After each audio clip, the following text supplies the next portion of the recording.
pheasant that was given to us by a friend of ours who goes shooting. And when we were first given these last year, we had to learn how to pluck and gut these birds, and that is the job we're going to do right now.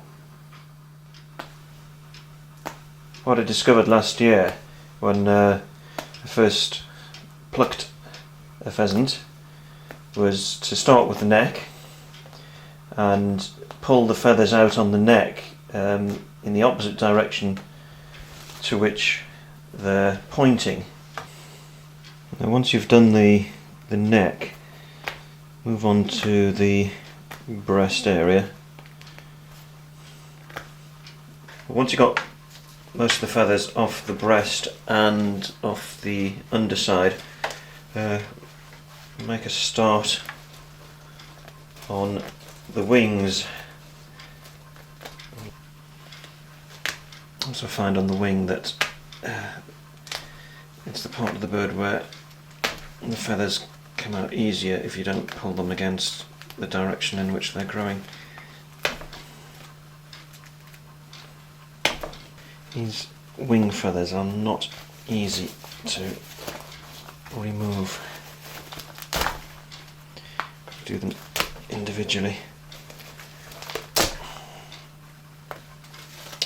When you've got rid of most of the smaller feathers, you'd be left with the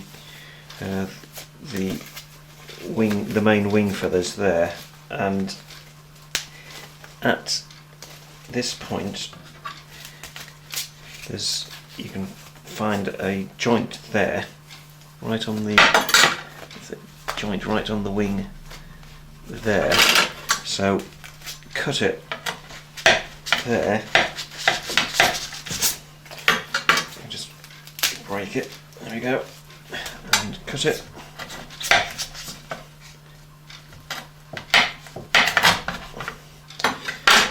After a struggle.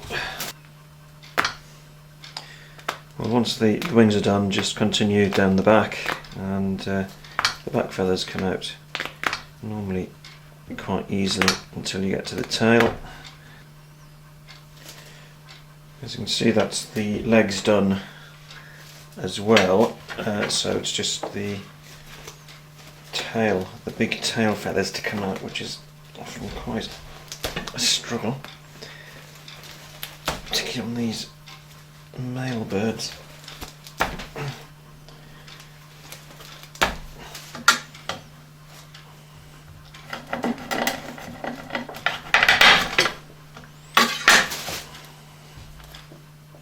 This is the other one.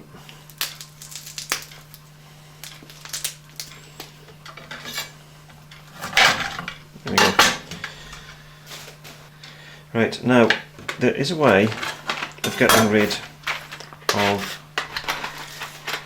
any remaining feathers, and there's you probably won't be able to see them on the camera, but there are tiny little downy hairs and feathers still on there, which is just not possible to be able to pluck off. So the way to do that is to burn them off with a long match and just singe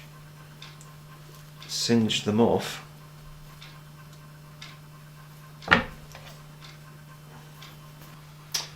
Well, that's the bird now fully plucked, and the next job is to gut it, and that really is the messy bit. Now for this you need a really sharp knife, so be very careful with it, and we're going to start with the neck. I'm going to open the neck up because we want to get rid of that neck bone there.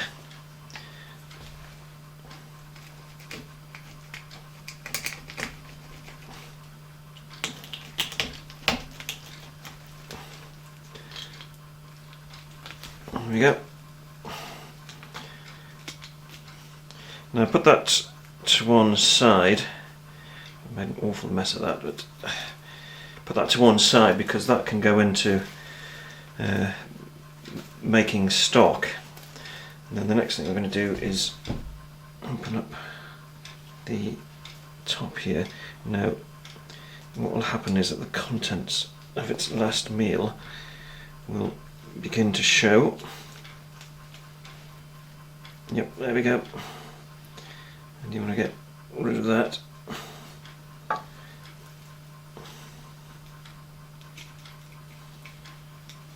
So you can just see the grain coming through that it's been eating. And this one hasn't been eating too much, so cleaning it up isn't going to be too much of a problem.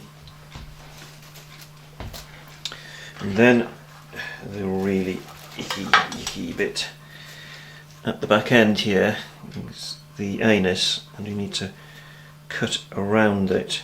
What you don't want to do is open up or cut into the digestive system, because that will release all the yuck that's in there, which could contaminate the meat. Okay, there we go. Now, what I'm going to do is press through from the top end to push all the innards out, and yes, you're going to have to get your hand right up inside to extract it all. So here goes. There we go. Out in one. And I'm just going to cut away the gut around the anus there.